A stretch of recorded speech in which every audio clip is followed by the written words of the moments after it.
Now, businesses are bracing themselves for the onslaught of a worldwide virus known as Code Red. The FBI has warned that it could devastate the internet. According to the FBI, the Code Red internet worm will start its attack at 1 a.m. British time on Wednesday morning.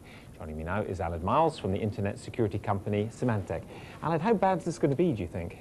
Well, they certainly are walking a fine line between hype and reality here. We understand that there are around 300 to 400 computers infected worldwide, with about 6 million pages being hosted on those. So I guess they're taking the right steps to warn, businesses that they should take adequate precautions to stop this from spreading. Well, because reading through some of the stuff coming out of this FBI news conference, it seems that it's perfectly easy to stop this. You just have to download some software from the internet. End of story. Absolutely. I mean, but we're all too lazy to do it. Well, Microsoft issued a patch in June of this year to address this issue.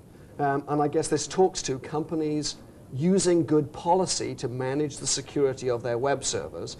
And I guess the FBI has taken the step of making sure that we all know that we should go and get that patch to stop this from spreading. Yes, because in terms of the damage it does, at least to an individual company, it's not like some of these other ones that have been around recently. It doesn't wipe out your files or send embarrassing messages to your clients, does it? It's actually not a virus, which is what we're used to describing these as. It's a worm. I think the danger is that if it does become a major issue, it will slow the internet down, which is why the words like meltdown are being used and so on and so forth. So really what we need to do is make sure that we stop it spreading and therefore raising traffic levels. Okay, why is it a worm, not a virus? What's the difference? Oh, it's very, too boring. Very okay, complex. We'll skip that then. Because one other area I'd like to get into, which is whether there's a lot more of this around. We've heard of the Anna Kournikova. I can't remember whether she's a virus or a worm, but she's one of them.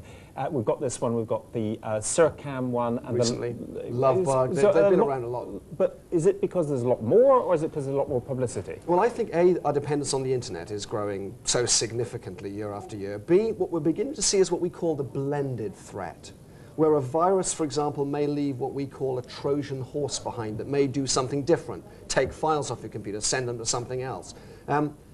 Also, the perpetrators of these crimes are becoming increasingly clever. The determined hacker will get in. This is what we're seeing from the kind of code that's been written here. So increasing vigilance is required as we address our security on the internet. Also, it's amazing that a few years ago this would have been a minor feature in a trade magazine. Now it's the lead in the news. Thanks very much, Helen. Thank you.